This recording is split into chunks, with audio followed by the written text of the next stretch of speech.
Y'all be seated. Water.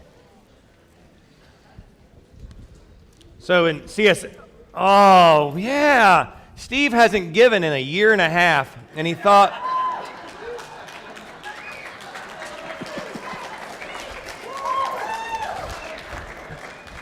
he's back in action. We got new boxes on the wall. We thought we'd remind y'all that's how you collect money here at Beach Baptist. We don't pass a plate, but if you don't start giving, we're gonna. That's this word brought to you by your finance team. Thanks for playing. No. We want you to worship by giving. We want you to worship by giving here. That's what we do. We're going to talk about worship a little bit at the end of the day, but we don't talk about money here a lot until somebody fusses at me because we haven't talked about money a lot. So there's those boxes.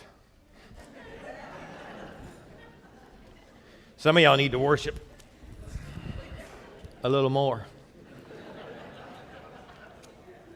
Or again. And again. And again. Or it's going to be hot in here. And dark. And hungry. Speaking of hunger, there's 125 college kids in this room, or not all of them. And they do like to eat.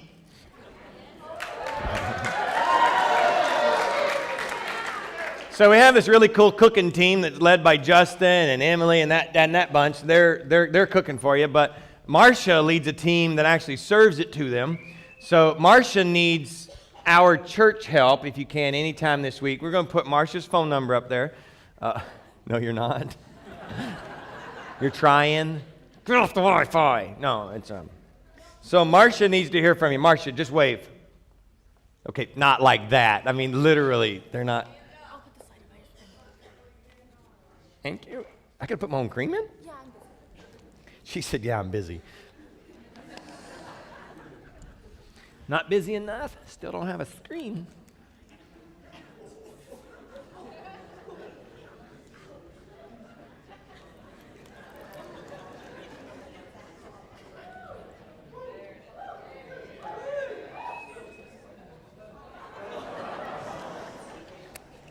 There it is. Marcia Long, would love to hear a text from you, church folks, if you can help her serve some food. We serve at 8:30, 12:30, and 6 every single day.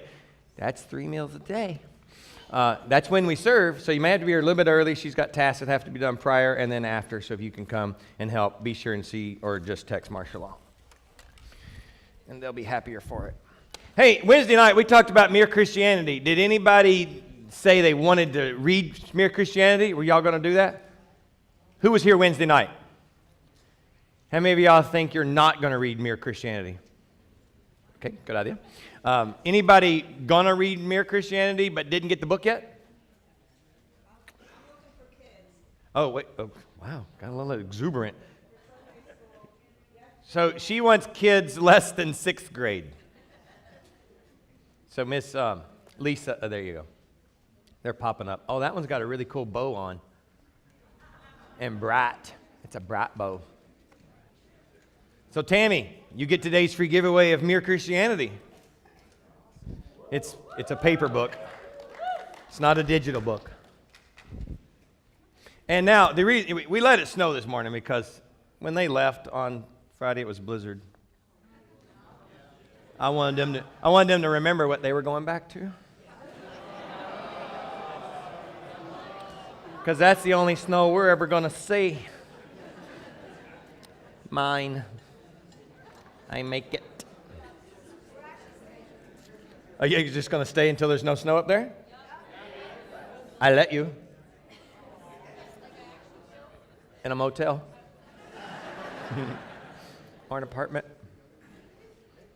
So we're looking at, if you're just new this week, CSF, you're new, we're finishing up a series, actually. We've been talking about declaring war. and we've been talking about doing it like a wolf. So those two things, declaring war and living like a wolf, or declaring war like a wolf, and how a wolf lives. So we've studied wolves, we've studied a lot of stuff together. But declaring war meaning we're not taking Christianity just as a passive thing. It's going to be an active thing for us, and we're going to launch an offensive. We're not always going to be on the defense. We're not just going to go to God when things get bad. We're not just going to go to him and go, oh, we've screwed it up, now I need you to help me. No, we're going to actually go at him. We're going to go at the enemy. And we're going to go, no, I've got my stuff in place. I know I'm not waiting for you to fight me. I know you're fighting me now, and I'm going to win this thing. And I'm going to be on the offensive. I'm going to launch against you. So we're finishing that up today because we've talked about thinking like, speaking like, and acting like a wolf. And today we're going to talk a little bit about fighting like a wolf.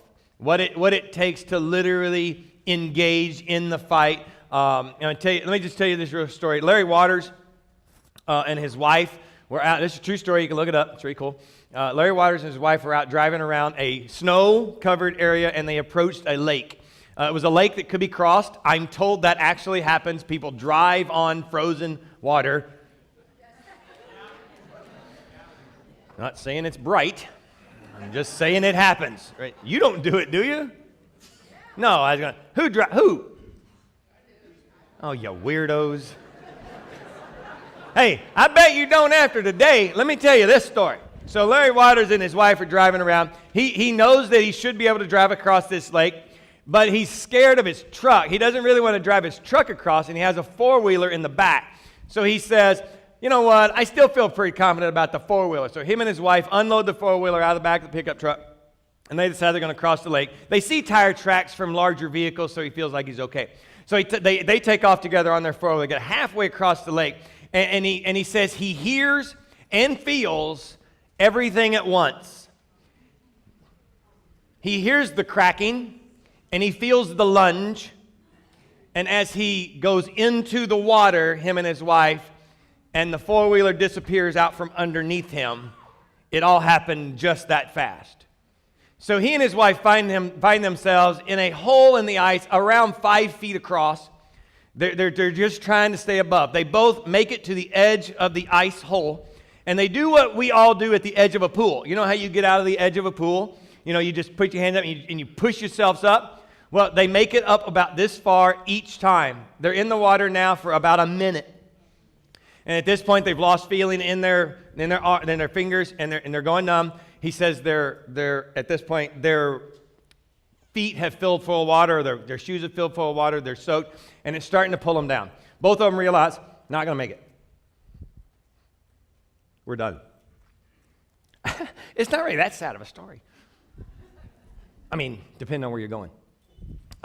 So they realize this is it. We're dying right here, alone, afraid, cold. So they literally swim to the center of the hole, kiss each other before they go underwater. Now, I don't know if you've ever felt like that close to death.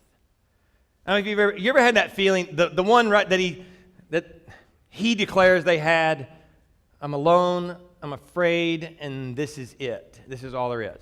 This is the end of it. You know that happens in more people in the U.S., and probably all over the world, but the studies are pretty much all over the U.S. That happens to more people than you're probably willing to admit. And in a room this size, the study says that happens fairly regularly to about 60%. So 1 in every 6, is that right? No, 6 of every 10. I'm not a math major. I'm not even sure I did math. 6 in 10 will wake up periodically in their life, and that's the feeling they have. Alone, afraid, this is it. Alone, I don't know what I don't know how to take the next step. I don't know what life's all about. This must be it. It's over. And that's the feeling that they walk around with for that entire day that they wake up. I know I've had those. I know I've woke up mornings and your mind gets flooded. I mean, it's just immediately flooded with this is what your day has you're going to deal with. This is what you're going to have to walk into. This is how bad life's going to be. Anybody? Yeah. Satan is so good at this The Bible actually talks about it. We're going to see it in a second. But the moment your eyes wake up, it's like, boom, he's on it. I mean, he's waiting. Man, he just wants to give you these feelings the first moment you wake up. Because he knows if he can get that foothold in, he knows he can kind of take over your day. Now, we didn't do it. But if we're going to rise up like a wolf, we got to discover that you're going to be a wolf, but you're not going to be the only wolf. There's good wolves and there's bad wolves. Look at what the Bible says in Habakkuk, one of my favorite books in the Bible. Chapter 1, verse 6 and 8 says, a bitter and hasty nation, they are terrible and dreadful. It's talking about a people. Swifter than leopards and more fierce than, say them, evening wolves. These are the bad wolves.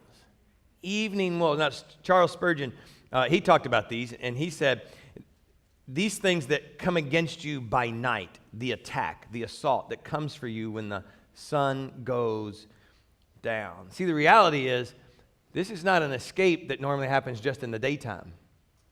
Y'all ever notice that everything's worse at night? You ever had a head cold? Any doctors? I wish somebody would explain this, why it actually happens. You can get up on the day and you take your medicine or whatever it is, and you start to get through your day, but the longer the day progresses or as night starts to fall, then you're just like, and it starts to get you down again.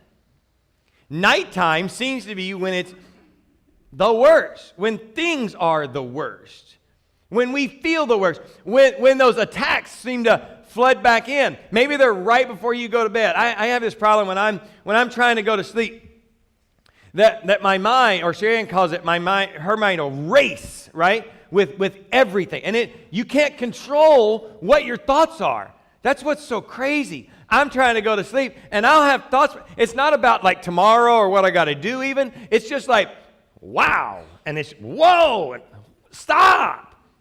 And I want them to stop. And sometimes I feel crazy, almost. That's rude. I said I feel crazy. You don't need to enhance that feeling. But I do. And I don't think I'm alone. If I am, sit there and nod and just make me feel okay. We know it's not always just at night. We know they don't take the day off. But I know the devil works the night shift for sure. And I know he likes to come in there. For some reason, the Bible brought that out too. Studies even so, none of y'all are from Alaska, right? I mean, it's bad enough you drive across frozen water. They say in Alaska, depression rates, suicide rates, a lot of rates are up. And it's because of how much nighttime hours for the majority of the year there are. You take away the light. Somebody write this down. You take away the light, you take away life. I just made that up today. That's on it. I didn't even read it on a bumper sticker.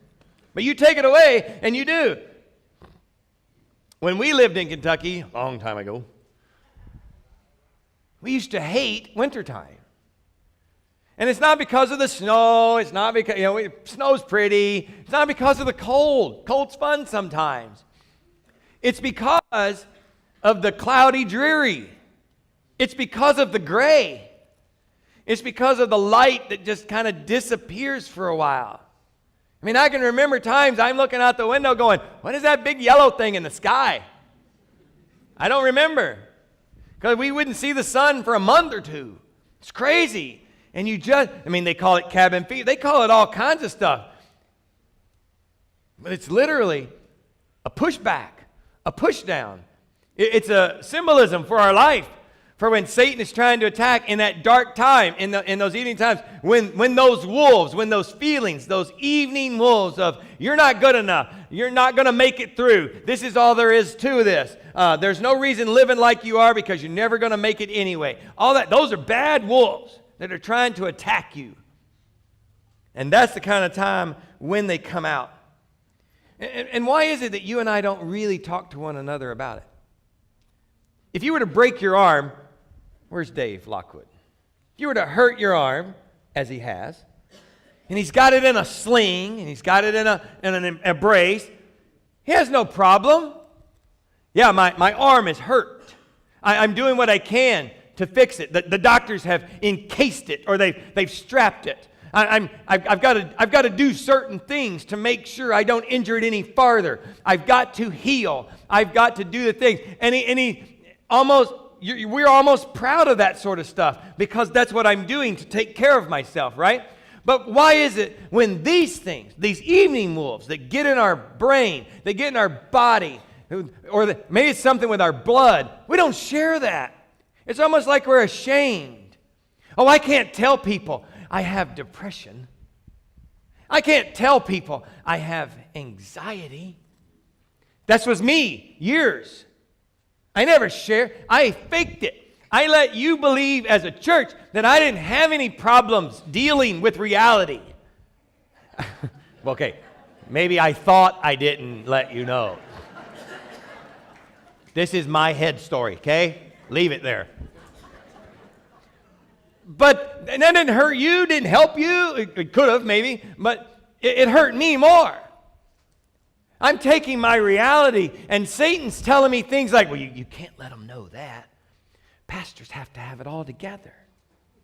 You know, you've got to do everything right. You have to be there for them, and you have to do this and that. And the anxiousness. My anxiety levels on Saturday used to be, they're still there. They used to be like here. I hate Saturdays. Still hate them.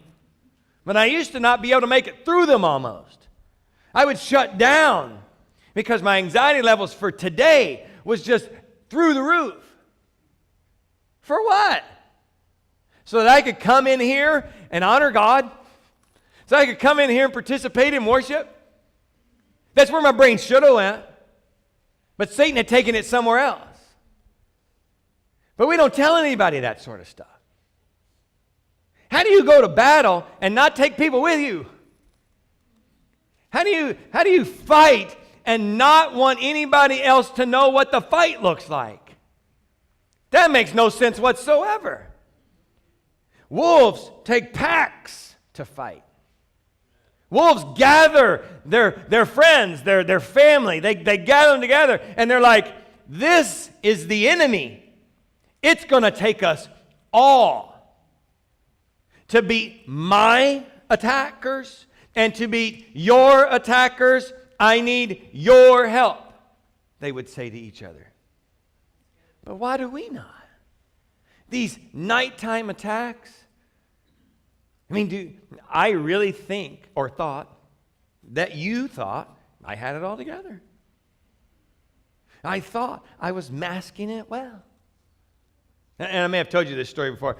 So the first day I'm in my therapist's office, she says, well, about time. I knew you were coming. I'm like, what are you, a prophet? No, I just knew you were lying to yourself. I knew. She's here with me, and she's just sitting over going, mm-hmm. I did too. I'm like, thanks. A lot. And what I found out is, we're not really hiding it. If you remember a couple of weeks ago, we talked about our communication processes. We're letting everybody know what's inside. We just don't think we are. We just don't verbally tell them. But we're communicating it on all levels. And we're trying to fight this thing alone. And that's not how we're meant to fight. We're meant to attack this thing. We're meant to gather together. We're meant to share our struggles with those you love. If you don't have somebody around you, and I don't mean just one, if you don't have a pack around you, you need to get a pack. You need to get enough close around you that you can share that amongst multiple people, not just one. You need to gather some groups around you that go, today sucks, man. I'm not going to pretend that I woke up bowing at a cross thinking Jesus was my answer this morning. because I didn't. You need to be able to share that and encourage one another to get back up and fight that feeling. Stop doing this alone. Stop doing this thinking you've got to put it on, because you don't. God never intended it to work that way. And we sometimes think we're betraying God. You know? I mean, we got to look like, come on, this is a Christian place. This is a Christian group. Right? I don't know how many of CSF, or tell me, am I doing it right? CSF? Okay. Christian students, right? Well, if I'm at Christian student group, man, I got to look like a Christian. I can't go on a Christian student spring break and not have weird thoughts. Right? I gotta go on spring break, and I gotta make sure everybody sees me reading my Bible. And it's not just Christian students, it's Christian people. I gotta make sure people think. No, you don't, because some days you're gonna wake up and not want to. And if you don't reach out for help, anybody, you're going to spend the whole day not wanting to. Because what Satan tries to get in as a foothold, he wants to move into a stronghold, and he just wants to take your day out. Satan's not trying to win wars. You understand that? He already knows the end of the story. He's just trying to win battles. He just wants to conquer a couple of days here and there. Because if he can do that, he can take away your joy. He can take away your peace. He can single you out. And even though you might not think you have influence from others or influencing others, he knows that if he can screw up your day to the point on the days that God has things for you to do, he knows if he can screw that up, he affects God's kingdom a little bit on the outside. You see, Satan really doesn't care about you anyway. I mean, if you're a Christian, what does he have to offer you? Some lies. But what he has is to take away some influence. So he just gets inside of you. And he messes with you in the evening thoughts. He's an evening wolf. And he takes away that joy, that peace. He puts crap in your brain. And he says, you're never good enough for God. You remember, I don't care how old you are in here, 60, 70, doesn't matter. He'll look way back into your past and he'll go, you remember? God still remembers that. You're never going to get over that. God's never going to love you fully because of that. And he'll point to things in your life and in your past. All he's doing is fighting. All he's doing is attacking. All he's doing is launching that offensive, and we're just like, I'm just living life in the love of God with my guard down. We can't take our guard down. We have to put it up. We have to fight. We have to be ready to fight, and we have to fight. And then we'll worry. I'm not going to spend a lot of time on this worry thing because the Bible says don't worry. So you should just stop worrying. Right? And if you're worrying, you're sinning. Now you know you're sinning. Now what are you going to do? Right? We've talked about the replay for weeks of how you do that, but I looked up some answers in a book, or looked up a few things in a book. The book's called Emotional Intelligence, and that's pretty much what the book's about. Emotional intelligence. And it talks about cognitive horsepower. And I'm like, okay, you're getting a little deep for me, dude.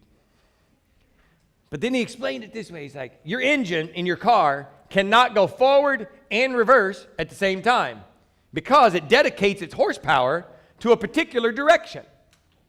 And once you dedicate the horsepower, it's called dedicated horsepower. You dedicate that horsepower to a particular direction, you can't just immediately switch it.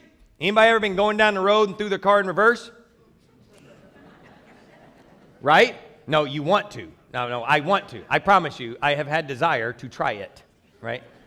You've done it. Okay, you're still alive. That's okay. Now I know I can.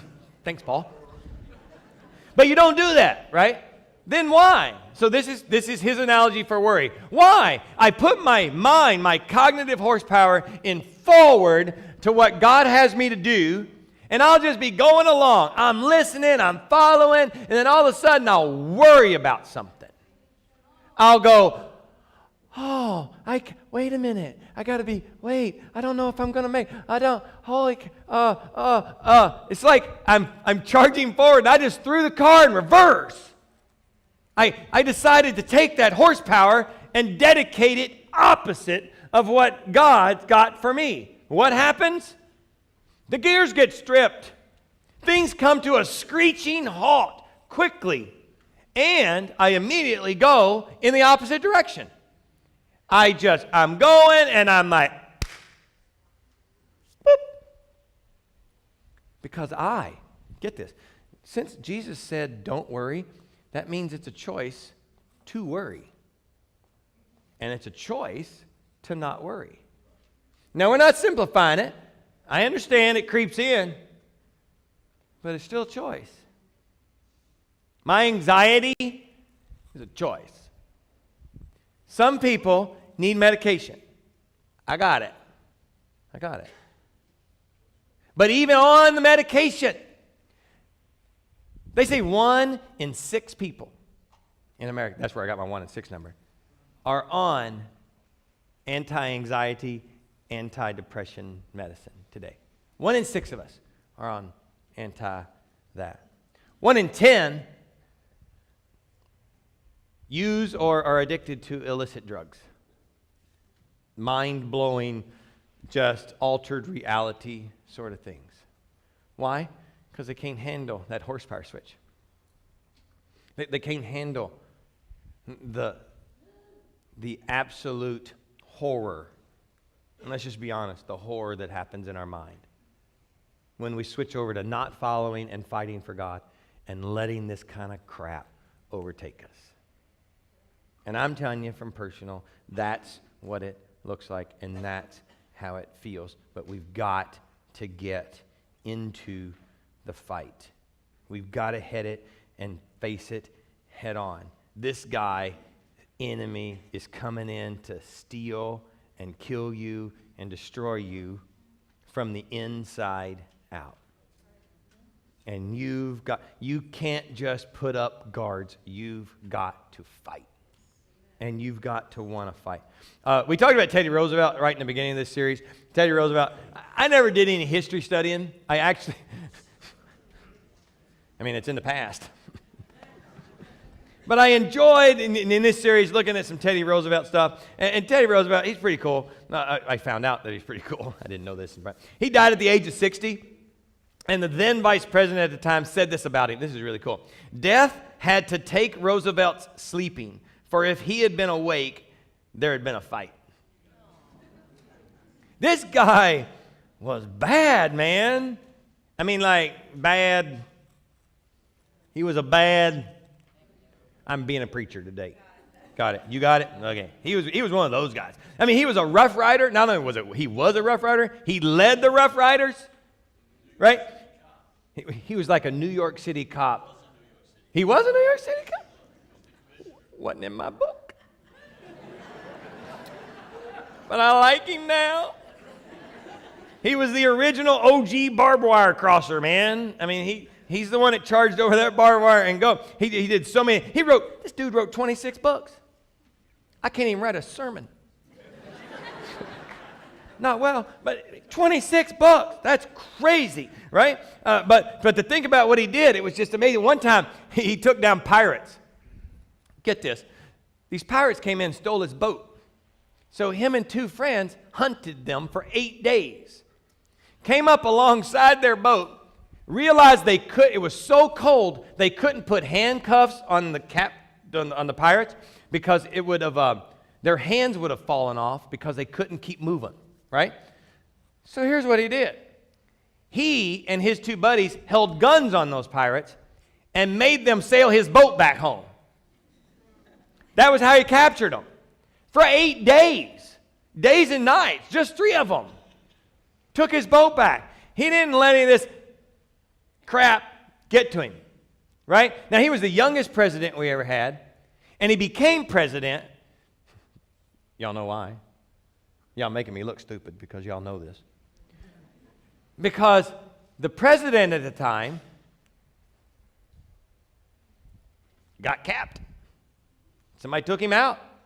So Teddy Roosevelt looks up one day he's vice president, next day, president. He's like, I like this. So he finishes out that term. Next term, he has to campaign. So he's stumping across America, right, in a train, not a plane, but in a train. He appears at a speech. He stands up to give his speech. 5 minutes in, shot. Shot at the podium. Falls out. They call in the medical workers. They're getting ready to haul him off the stage, and he says, oh, no, I'm not done with my speech. Prop me up. Kid you not. Well, I don't know, it's history. I wasn't there.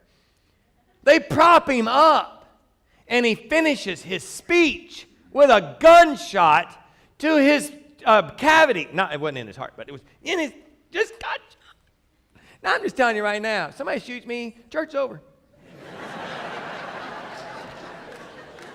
I don't care. God's big enough, he'll give you the message.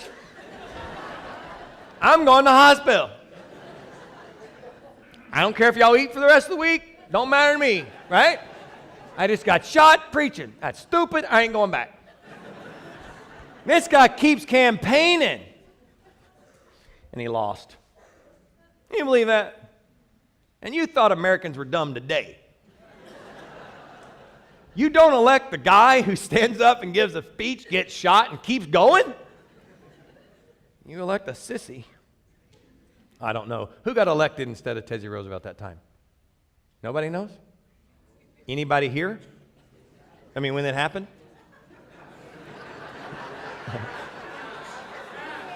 I know y'all weren't.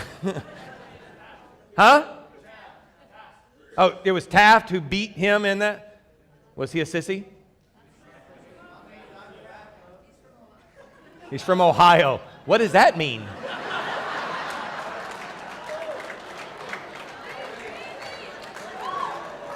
You do know where you're sitting, right? Not. Anyway. We're at war, and that means we need to live that way as well. Look at 2 Corinthians chapter 10 real quick. Paul tells us this. This plays right into the end of the book. Is that in your list? Yeah. I do live in the world, but I don't fight my battles the way the people of the world do.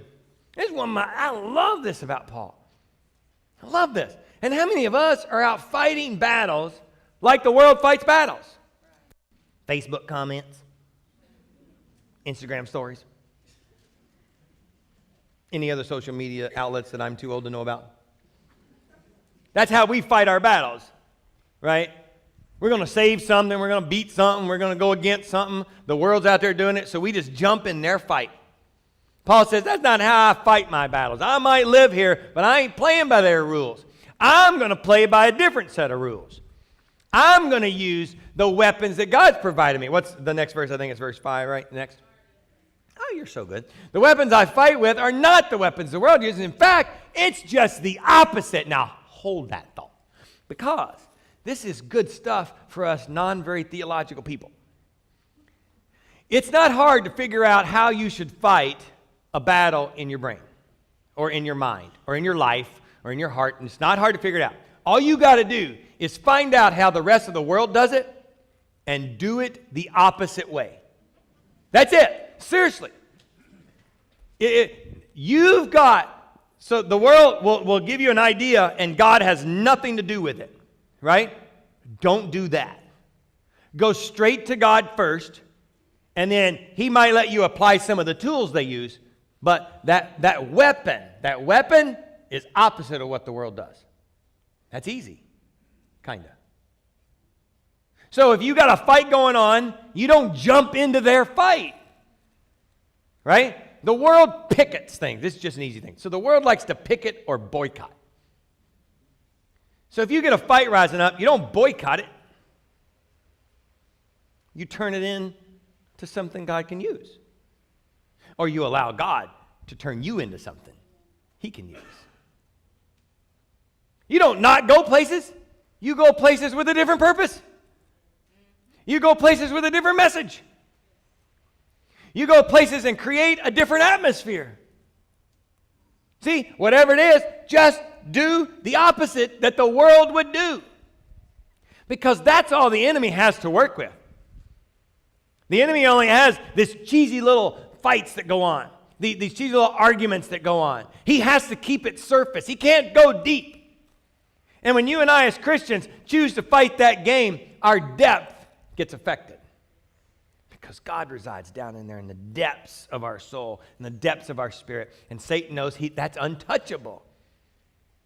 So he just attacks these evening wolf type things, these surface things. Remember how we talked about that the wolf, when they gather, they'll howl, and they howl at different tones. So they have a tonal descant, I think it's the word. So 5 wolves can sound like 50 wolves. You get this. Should not have brought that up. No, that's okay. That's okay. That's okay. Satan does the same thing. See, Satan likes to imitate and fake. Our guttural howl is supposed to come from down deep, right? Well, Satan knows he can fake you out. So he'll just give you multiple voices to listen to at the same time. And it bombards you, right? And then we all know this. It's not hard. You take one problem at a time, it's almost like, wow, that's easy. I can dump that one. But Satan likes to throw them at you in numbers. So that you're like, ow, don't know, can't, focus, what's up? Testers. Anybody like taking tests? Oh, good. Here's what we know. In emotional intelligence, they studied all these college kids, literally. And they said if they can pinpoint the amount of worries that they have while they're taking their test, they'll tell you their failure rate. Anybody ever started to take a test and the first worry that pops in is, I'm not going to know all the answers. Right? You're on question number 1. Oh, that one's hard. I'm not going to know any of them. Right? Second, I wonder how many I'm going to miss. I should have studied more. I should have studied some. I should have remembered I had this class. Whatever. I mean, but seriously, that stuff pops in, and they say, well, if you'll identify that from the test taker, they can tell you how bad you're going to fail the test. That's life. That's just life. If I can analyze your life and tell you the amount of worries that you have to deal with, or the ones that you decide to deal with, I can tell you how bad your day is going to be. Instead, we fight one at a time. We attack one at a time. I have a problem with that too. I have a problem with focus. I have a problem with determining the priority of the problem. I have all that. And that's Satan working and deciding that he'll just disrupt my whole day. And if he can disrupt my whole day, he disrupts my witness, he disrupts my effectiveness, and I fail at multiple things. You see, if I can attack them one at a time, I might still fail 1 or 2. But I'm not going to fail the day. And I'm not going to fail God, because he's going to help me, and I'm going to work it out. We're all right. Lunch isn't ready yet. I'm watching. Here's how we're going to do. Let's look at a couple of things we can do and really go at it. And this, I really read this. I found this in another book. And I'm like, man, that is so silly. But then I started thinking about it, and I'm like, they may be onto something. I'm going to give you 3 cheesy things, and I'm admitting ahead of time, they're cheesy. But I'm also getting ready to challenge you for the next week. And I'm going to dare you to try it. And if you're already at a certain level of what I'm going to give you, you have to amp it up by the same amount, okay? So we just did Sean T's Transfer 20, right? Oh, none of y'all work out. Good. The premise is no matter how much you exercise, you just exercise a little bit more and transform yourself. You don't have to try to beat what everybody else is doing. You just got to beat what you do. For me, it was easy. I worked out 5 minutes. I just did more, right? Anyway, I'm going to give you this thing. It's called 888. 888. And this is where I'm telling you. And I don't do 2 of them. But I'm going to try it this week with all of you here. I'm going to try this because this is the hardest week you'll ever try to do it for me. I'm going to get my goal for 7 days, 8 hours of sleep. I don't care if y'all get it or not. It needs to be your goal. It needs to be your goal. Yeah, one day you might get 6, next day try to get 9. Average for the 7 days, 8 hours sleep, right? You already there?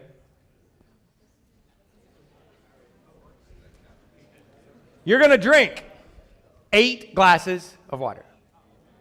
Oh, I already do that, man. Right? Nope, that means you're going to drink 16. You got to transform. Now you can't get 16 hours of sleep. Sorry. Well, I don't care. Actually, it makes my life easier. Y'all should sleep 12 hours. No, so 8 hours of sleep, 8 glasses of water, right? For those bottles like that one, got to drink 8 of those. We have plenty. And you got to give 8 minutes in the morning and 8 minutes at night to God. You got to start and end 8 minutes of each day with God. Now, I know that you decide how that works, but you shut it out. You shut everything else off. Here's what I found out in my life. So I'm praying to God. I'm on the defense, right? Things are bad. I go to God. And I'm feeling drained, right? So we already know what happens when you don't get enough sleep. That's just doctor stuff, right? We already know what happens when you don't get enough water. You get dehydrated. Your mind gets foggy. Here's literally what I heard. This is last night. I'm sitting here reading. Sharon can attest to this. I'm studying, and I'm like, I'm so far behind on studying. Anxiety started to kick in. I looked at my clock and thought I had already adjusted it to the daylight savings time. Realized I had not, and it was now midnight instead of 11. And I'm like, it's do or die. It's do or die. Do you trust enough to stop studying right now? Do what you're getting ready to challenge people to do. And I did. I shut it off. Anxiety started to creep up, and I'm like, nope, forget it. We're going to trust. We're going to have faith. And I'm going to get the 8. I got 8 hours, 5 minutes, right? And I was late to breakfast, but hey. Everybody goes, no, don't clap for that. That's stupid. That's stupid. Go get it. Go get it. Go get it. I don't know if I'm going to make it afternoon still. It was a fight to get up even at the 8 hours. But I'm going to get my 8 waters because I go to God with so many things, and I'm like, I need you to help with this. And I literally held him last night. He's like, there's your pillow. First step. Let's rest. God, I need you. I'm not feeling this. There's the hydration. Why don't you take it? Why don't we do these basic things? Well, if we're going to fight, you got to rest. I mean, the Army, they all know this. It's shift. They don't leave you up for days and days and days fighting. They cycle you in and out because they know the fight is on. You've got to be rested. You got to be hydrated. I went to basic training. They make you drink 8 glasses every meal. What I said. They just put 8 glasses on your tray and your food, and you don't get to get up till it's done. It's nasty. But they know. They know. These wolves. That's the biggest force coming against real wolves. Other wolves. Evening wolves. Write those down. Let's get them challenged. Let's just try for a week. Just try for a week. At the end of the next week, if you haven't made one bit of progress in the fight of your minds, in the fight of these evening wolves, go back to doing your own thing. But studies show if you'll take some challenges like this and try it, and you see a benefit, you see some transformation, you'll keep it up. Try it. So that's called taking or controlling the high ground. Getting the best position. If you're going to fight, you got to get the best position, and the high ground's the best place. You see, you always, if you're going to go, I like airsoft and paintball and that kind of stuff. You always try to get higher than everybody else, right?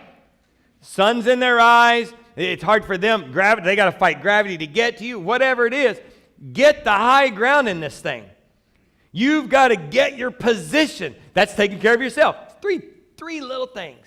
3 little things. You're already doing 8 minutes. You need to bump that up, but with God. But you got to put something. And if you've already been doing certain things in your life and you're already not dealing with anxiety, you're not dealing with any sort of worries, and nothing's bothering you, and nothing comes across your Facebook page where you don't go, well, all we know, I'm gonna. If you're like that, congratulations. Polish your halo while we're out working. All right? There's something for everybody to do. But I believe we've got some fight ahead of us. This life's a battleground. It's not a playground. And this enemy likes to lie. He likes to play chess, not checkers. See, because you're going to make this move. You're going to take this challenge. He's going to do another move. He's going to do a circle around. He's going to find another way. Your 8 minutes is going to start, and you're going to get a notification. Your 8 minutes is going to start, and your phone's going to ring. Text message going to go off. Oh, I got 7. It's close enough. I got to get, oh, man, if I don't go right now. No, 1 more minute, and they're not going to know what I want for lunch. 1 more minute, and they're not going to know that I want to go with them. 1 more minute. 1 more minute. That's how Satan works. Dedicate. Second thing you need to do, challenge coming up. There's a lot of challenges today, just in case you wonder. You're going to need to take some anxiety diets. Some fear and anxiety diets. You're going to identify what's causing the majority of your anxiousness, your fears or whatever, and you're going to take a diet from it. I didn't mean you're going to quit it. How many of y'all know when you go on a diet, you don't just stop eating? That's stupid. You back off. Some of you watch too much news. You need a news diet. Some of you spend too much time on social media. You need to take a media diet. We've talked 6 weeks ago about taking a phone diet. Some of you just spend too much time on your device. You need to take a diet. If it's what's causing it's the source of some of your problems. Some of you need, literally.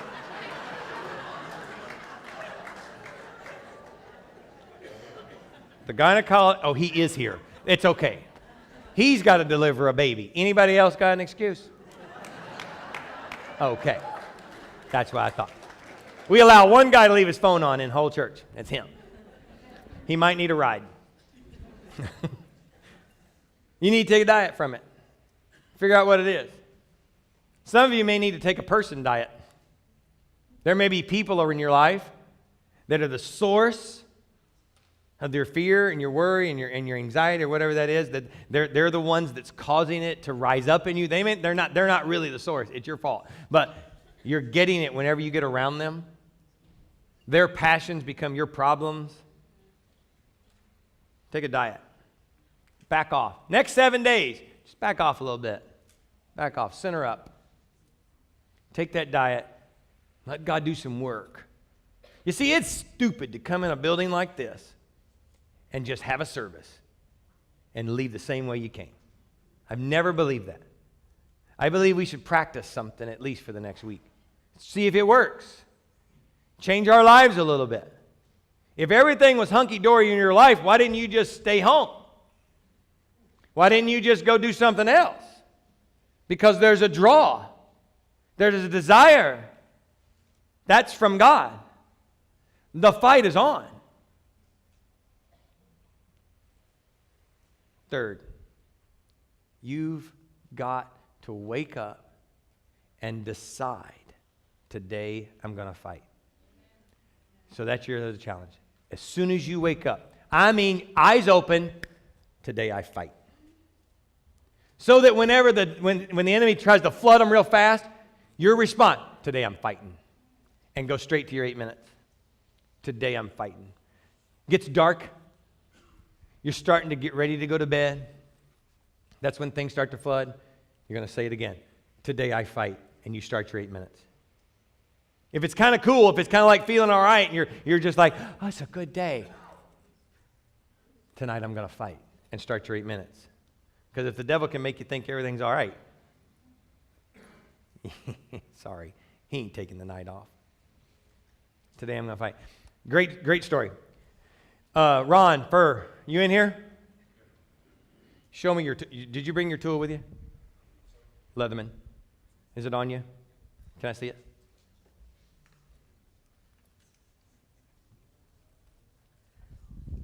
This is a Leatherman. Anybody own a Leatherman?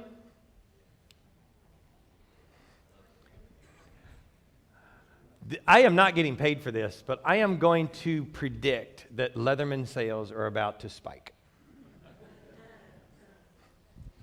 This thing was created by a guy named Tim. He's so smart.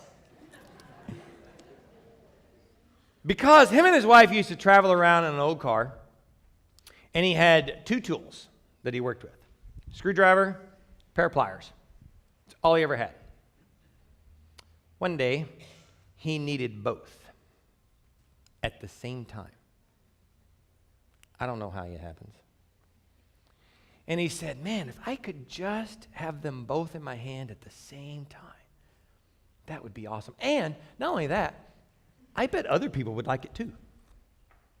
So he went to his brother's garage and he started developing a plier screwdriver combo. Now, I wrote the name down, and it's way down here in my list because I am not using notes anymore because I stopped studying at page 4. I'm making it up now.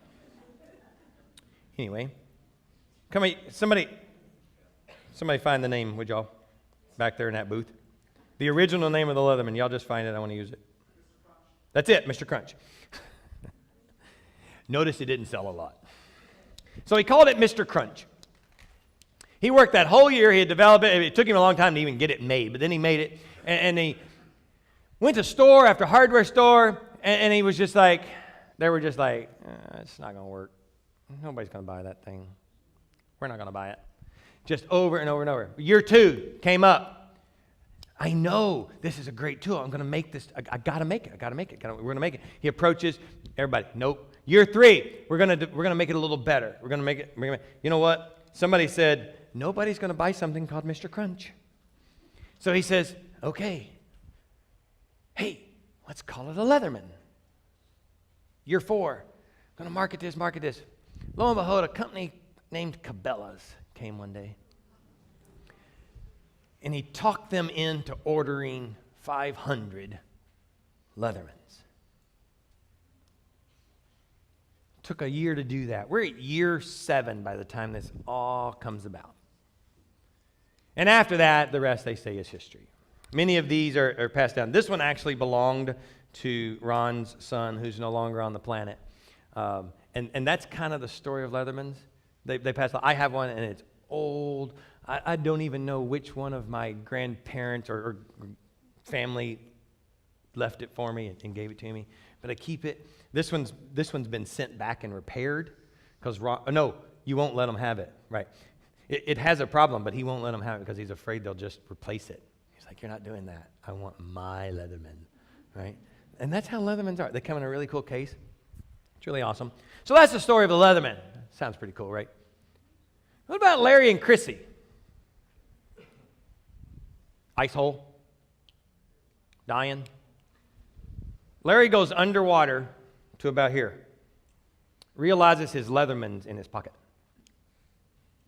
Takes it out. Shoves the pliers into the ice. And pulls himself up. Turns around, grabs Chrissy. A Leatherman. Tim Leatherman didn't know that he needed to keep fighting in year 8. But Larry and Chrissy are pretty excited they did. You see, God knows your story at the end. God knows the war He's built you for.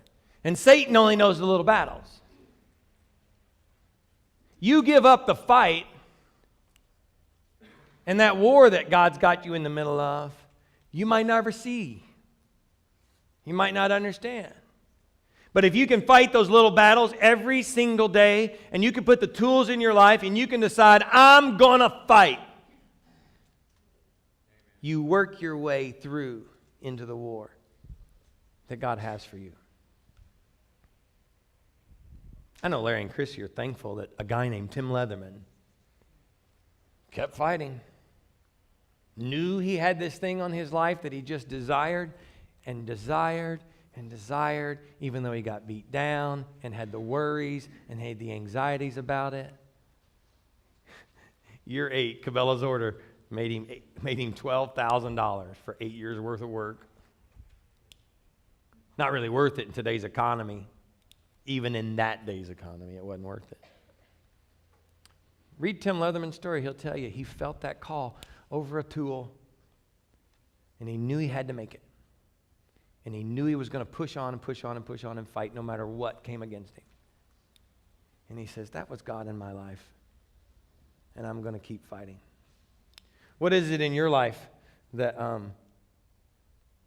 may seem minuscule, may seem like something, may seem just like, I don't know if I should keep going? What is it that Satan's got you worried about? Identify that. Go after that. Let's fight. Let's fight. Let me pray for you. God, I'm thankful for the fight. I'm thankful that when I wake up, I can be on the offense. I can be ready to attack what the enemy has for me. May I live this life like a wolf. May I gather my family and friends around me. Be honest about the battles I'm facing. Use the tools you've provided me. And fight. As we leave this place, I know it's going to be easy to forget. Don't let me. Remind me. Thank you for peace and comfort and joy that's offered. In your name we pray. Amen. We're going to sing an exit song. It's an awesome little get out there and fight song. If you're preparing lunch, if you all want to go on out, y'all go do that. CSF, if y'all will help us, we're going to set up all the chairs on this side back against the wall. So church group, if y'all want to stay and help, just the side chairs and those extra rows that have been added, go ahead and stack those. Let's all stand and sing. You're invited for lunch, I think.